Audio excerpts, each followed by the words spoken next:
दोस्तों नमस्कार। Colonel Ajay CEO Ajay astro money group first global astro finance digital channel से आपसे मुखातिब होता हूं। आज 29 दिसंबर सन 2025 सोमवार। दोस्तों आज की इस एपिसोड में हम चर्चा करेंगे स्टील इंडस्ट्री का सबसे महत्वपूर्ण घटक मेट कोक मेटलर्जिकल कोक पर आयात प्रतिबंध और भारतीय स्टील उद्योग पर पड़ने वाले प्रभावों पर। पूरी जानकारी ध्यान से देखें, समझें और पसंद आए तो लाइक और शेयर जरूर कीजिएगा। जानिए रिपोर्ट विस्तार से। दोस्तों नमस्कार, मैं colonel Ajay CEO Ajay astro money group first global astro finance digital channel से आपसे मुखातिब होता हूं। खबर निकल के आ रही है कि भारत के स्टील उद्योग के लिए एक बड़ी चुनौती सामने देखी जा रही है। लो एश मेटलर्जिकल कोक पर लगाए गए आयात प्रतिबंधों से यानी इंपोर्ट रिस्ट्रिक्शंस के कारण स्टील उत्पादन की लागत में लगातार बढ़ोतरी देखने को मिली है। लेकिन यह न केवल मैन्युफैक्चरर्स के लिए बल्कि पूरी सप्लाई चेन के लिए एक चिंताजनक विषय है, जिसके ऊपर पुनः विचार करना आवश्यक होगा। आइए अब हम समझ लेते हैं कि ये इंपोर्ट रिस्ट्रिक्शंस क्या है, कि मैट कोक, लो एश मेटलर्जिकल कोक पे आयात प्रतिबंध क्या सिस्टम है और कोटा सिस्टम की क्या समस्या है। दोस्तों खबर ये भी है कि मार्च 2024 में इस प्रतिबंध की शुरुआत हुई थी लो एश मैट कोक पर। भारत सरकार ने 7 मार्च सन 2024 को एक अधिसूचना जारी की थी, जिसके तहत लो एश मेटलर्जिकल कोक के आयात के लिए और आयात निगरानी प्रणाली यानी इंपोर्ट मॉनिटरिंग सिस्टम और कोटा सीमा यानी इंपोर्ट कोटा को कड़ाई से लागू करने के निर्देश दिए गए थे। अब समझ लेते हैं कि कोटा आवंटन क्या है, यानी इंपोर्ट कोटा की क्या बात है।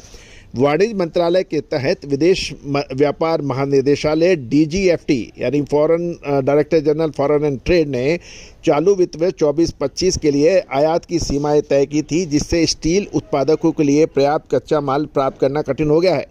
वर्तमान स्थिति की बात करें तो दिसंबर 2024 से 2025 के बीच इन प्रतिबंधों के कारण स्टील की कीमतों में 3 से 5% की वृद्धि कच्चा माल महंगे होने की वजह से देखी गई है। और ये प्रतिबंध मुख्य रूप से घरेलू कोक उत्पादकों को बढ़ावा देने और विदेशी मुद्रा को बचाने के उद्देश्य से लगाए गए थे। लेकिन बड़ी स्टील कंपनियों का तर्क ये है कि घरेलू स्तर पर लो एश कम राख वाली उच्च गुणवत्ता वाला कोक पर्याप्त मात्रा में उपलब्ध ही नहीं है। और कुछ विशेषज्ञों का ये भी कहना है, यदि इस नीति में जल्द बदलाव नहीं हुआ तो भारतीय स्टील सेक्टर को ग्लोबल कॉम्पिटिटिवनेस कम हो सकती है। ध्यान देने वाली बात यह है कि कॉस्ट का इम्पैक्ट की बात करें तो स्टील उद्योग के लिए स्टील उत्पादन की कुछ लागत का एक बड़ा हिस्सा कच्चा माल यानी रॉ मटेरियल यानी कोक मैट से आता है। घरेलू बाजार में इसकी अवेलेबिलिटी यानी उपलब्धता काफ़ी सीमित है, जिसके कारण कंपनियां आयात पर निर्भर रहती हैं। मौजूदा कोटा सिस्टम, जो कि हमने प्रोग्राम के पहले हिस्से में समझा था, और पाबंदियों की वजह से लागत में भारी इजाफा हो रहा है, जिसका सीधा असर स्टील की रेटों पर पड़ सकता है। क्वालिटी एंड सप्लाई चेन के पर भी कुछ इश्यूज हैं। इंपोर्ट पर कोटा सिस्टम होने के कारण स्टील कंपनियों को पर्याप्त मात्रा में उच्च क्वालिटी वाला कोकिंग कोल नहीं मिल पा रहा है। अच्छी क्वालिटी के कच्चे माल की कमी से न केवल उत्पादन की गति धीमी हुई है, लेकिन सप्लाई चेन भी प्रभावित हो रही है। बिजनेस डाटा और मार्केट का एनालाइज करने पर यह पता लग रहा है, इन बाधाओं के चलते स्टील की कीमतों में 3 से 5% तक की बढ़ोतरी देखी जा रही है। अगर आप स्टील ट्रेडिंग, कंस्ट्रक्शन या मैन्युफैक्चरिंग सेक्टर में हैं तो मार्जिन आपके मुनाफे को सीधा प्रभावित कर सकता है। गौरतलब है कि स्टील इंडस्ट्री के लोगों का कहना है, यदि सरकार ने इस आयात नीति यानी इंपोर्ट पॉलिसी में जल्द राहत नहीं दी तो भारतीय स्टील सेक्टर को ग्लोबल कॉम्पिटिटिवनेस कम हो जाएगी और ये स्थिति भविष्य के लिए विस्तार योजनाएं यानी एक्सपेंशन प्लान को भी प्रभावित कर सकती है। कुल मिलाकर मैट कोक का मुद्दा इस समय स्टील उद्योग के लिए सबसे बड़ी चिंता का विषय है और मार्केट के उतार चढ़ाव और ऐसे ही बिजनेस अपडेट के लिए जागरूक रहना और अपडेट की संपूर्ण जानकारियों के लिए आप चैनल को सब्सक्राइब करें।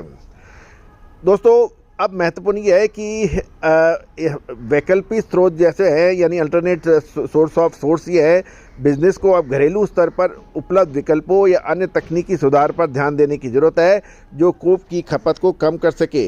साथ साथ पॉलिसी एडवोकेसी की बात करें तो स्टील एसोसिएशन और बिजनेस ग्रुप्स को सरकार के साथ मिलकर आयात कोटा बढ़ाने की बातचीत करने की भी आवश्यकता है ताकि छोटे और मध्यम उद्योगों को यानी एमएसएमईज को राहत मिल सके।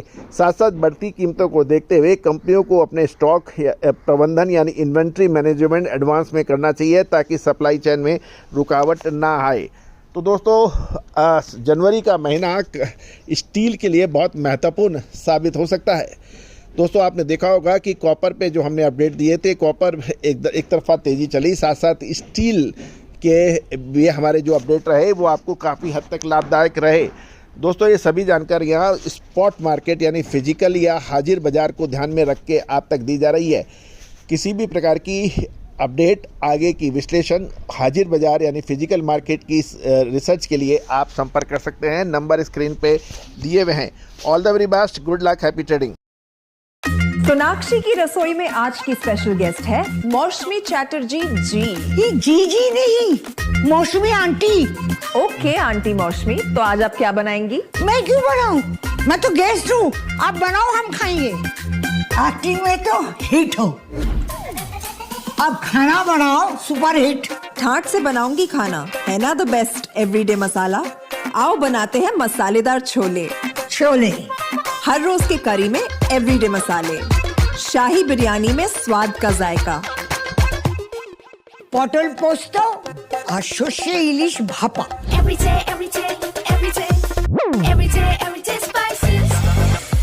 साफ मसाले, खुशबू और प्योर झांझ, टेस्ट से भर दे हर जुबान पे स्वाद। एवरीडे मसाले, देश का स्वाद।